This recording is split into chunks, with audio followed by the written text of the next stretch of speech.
नमस्ते, सत श्री अकाल और आदाब दोस्तों। आप सभी का केजीएल मीडिया चैनल पर दिल से स्वागत है। आज की कहानी इंडिया की एक ऐसी बेटी की कहानी है जिसके बारे में जानकर आप उनकी स्पिरिट को सलाम करेंगे और सोचेंगे कि क्यों आपको कभी इनके बारे में पहले नहीं पता लगा। दोस्तों, इस वीडियो को एंड तक ज़रूर देखिएगा क्योंकि इस स्टोरी का क्लाइमैक्स बेहद दिलचस्प है। स्टोरी की शुरुआत करने से पहले आपसे रिक्वेस्ट है कि आप केजीएल मीडिया चैनल को सब्सक्राइब करें और अगर वीडियो पसंद आए तो इसे लाइक ज़रूर करें। केजीएल मीडिया चैनल आप तक इंडिया के कोने कोने से स्पोर्ट्स रिलेटेड रोमांचक और अनसुनी कहानियां पहुंचाने के लिए क्रिएट किया गया है। तो चलिए दोस्तों, जानते हैं हम इंडिया की पहली फीमेल रेसलर हमीदा बानो की मनोहर कहानी। हमीदा बानो का जन्म अर्ली 1900s में हुआ जब अंग्रेज हम पर राज करते थे। उनके पिता अलीगढ़ के मशहूर नादेर पहलवान ने हमीदा को 10 की उम्र में ही मार्शल आर्ट्स की ट्रेनिंग स्टार्ट करवा दी। हमीदा ने बचपन से ही लड़कों के साथ कुश्ती लड़ना स्टार्ट किया और उन्होंने अपने समाज की सीमाओं से परे एक सपना देखा, वर्ल्ड चैंपियन रेसलर बनने का सपना। पर समाज ने उनका ये सपना सही नहीं समझा। जिस समाज से हमीदा आती थी वहाँ औरतों का पर्दे के पीछे रहना ही सही समझा जाता था। वैसे भी इंडिया में उस वक्त स्पोर्ट्स तो मर्दों का शौक और प्रोफेशन माना जाता था, लेकिन हमीदा कोई आम औरत नहीं थी। उन्होंने तो रेसलिंग के मैदान में उतरने की ठान ली थी। बस फिर क्या था, हमीदा निकली रेसलर बनने। रेसलिंग में अपनी पहचान बनाने के लिए वो अलीगढ़ छोड़ पहुंची अमृतसर, जो कि उस वक्त इंडियन रेसलिंग का मक्का माना जाता था। हमीदा मर्दों के साथ ही कुश्ती लड़ती थी क्योंकि औरतें तो कुश्ती करती नहीं थी। वो जीतती थी लेकिन लोगों को उनकी जीत स्वीकार नहीं थी। हमीदा के रेसलिंग मैच में लोगों का उनको गंदी गाली देना और उन पर पत्थर फेंकना आम बात थी, क्योंकि आम लोग मान ही नहीं पा रहे थे कि एक औरत एक मर्द को रेसलिंग में हरा सकती है। जब ये नफरत हद से पार होने लगी तो हमीदा को अमृतसर छोड़ना पड़ा, पर उन्होंने हिम्मत नहीं हारी। अमृतसर के बाद हमीदा दिल्ली में कुछ रेसलर से लड़ी और जीती, पर उनकी पहचान रेसलिंग की दुनिया में तब बनी जब उन्होंने लाहौर के मशहूर रेसलर फिरोज खान को रेसलिंग मैच के लिए चैलेंज किया। फिरोज मियाँ ये जान के खूब हंसे, पर फिर रेसलिंग मैच के लिए मान गए।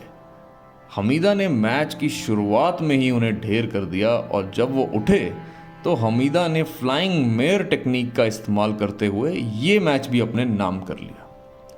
हमीदा पहलवान के डाइट और ट्रेनिंग शेड्यूल की काफ़ी चर्चा थी।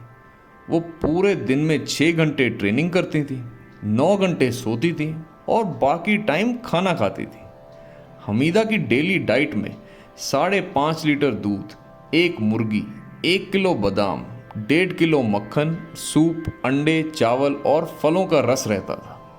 हमीदा की हाइट लगभग 5 फुट 3 इंच थी और उनका वेट 106 किलो के आसपास था। वो छोटे बाल रखती थी और उनकी कुश्ती की पोशाक एक कवच जैसी दिखती थी।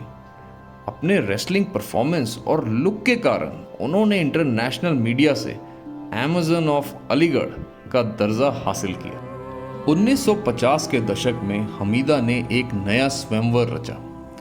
उन्होंने चैलेंज किया कि जो मर्द उन्हें रेसलिंग मैच में हराएगा वो उनसे ही शादी करेंगी। ये चैलेंज पंजाब के एक सिख पहलवान और कोलकाता के एक हिंदू पहलवान ने स्वीकारा, पर वो दोनों ही असफल रहे। इस स्वयंवर का तीसरा मैच हुआ 1954 में बड़ौदा शहर में, जिसमें उनके आमने सामने थे बाबा पहलवान। बाबा पहलवान एक लंबे चौड़े मशहूर पहलवान थे जिन्होंने ये डिक्लेयर कर दिया था कि अगर वो हमीदा से हारेंगे तो वो अपना रेसलिंग करियर ही एंड कर देंगे। बड़ौदा में ये मैच देखने के लिए खूब सारे लोग आए, पर हुआ वही जो अब तक होता आ रहा था। हमीदा को बाबा पहलवान का रेसलिंग करियर ख़त्म करने में सिर्फ 1 मिनट 34 सेकंड लगे। इसके बाद रेसलिंग के स्वयंवर में उतरे सोमा सिंह पंजाबी।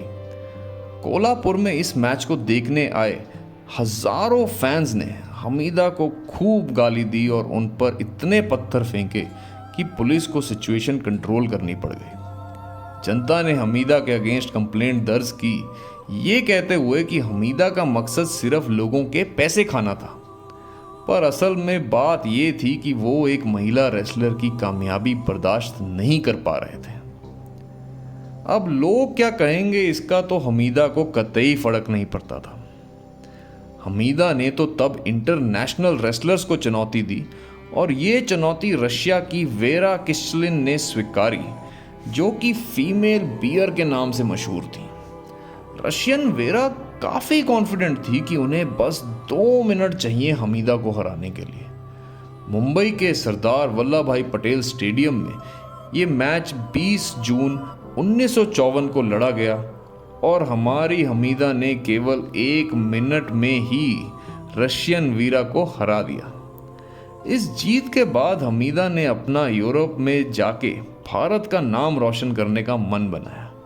हमीदा के अभी तक के रेसलिंग करियर में वो 320 रेसलिंग मैच लड़ चुकी थी और उनमें से एक भी मैच नहीं हारी थी। अलीगढ़ से आई हमीदा को हराना मुश्किल ही नहीं, नामुमकिन सा लग रहा था। लेकिन दोस्तों, हमीदा यूरोप में भारत का नाम रोशन करने का सपना पूरा नहीं कर सकी, क्योंकि हमीदा के यूरोप जाने का ऐलान उनके ट्रेनर सलाम पहलवान को सही नहीं लगा। यूरोप जाने की ख्वाहिश के कारण सलाम पहलवान ने हमीदा की लाठियों से पिटाई की, हमीदा के हाथ पैर तोड़ दिए, जिसके कारण हमारी हमीदा फिर कभी रेसलिंग ना कर सकी। हमीदा की हालत ऐसी बिगड़ी कि वो बगैर लाठी के चल फिर भी नहीं सकती थी। ये बेहद दुख की बात है कि हमीदा बानो की कहानी इतिहास के पन्नों में खो सी गई है। एक ऐसी रेसलर जिन्होंने समाज की ना सुनी और अपनी बेहतरीन रेसलिंग परफॉर्मेंस से नाम कमाया, उनको आज कोई नहीं जानता है। आज भी हमारे इंटरनेशनल गोल्ड मेडलिस्ट पहलवान जंतर मंतर में फीमेल रेसलर्स की हक की लड़ाई लड़ रहे हैं।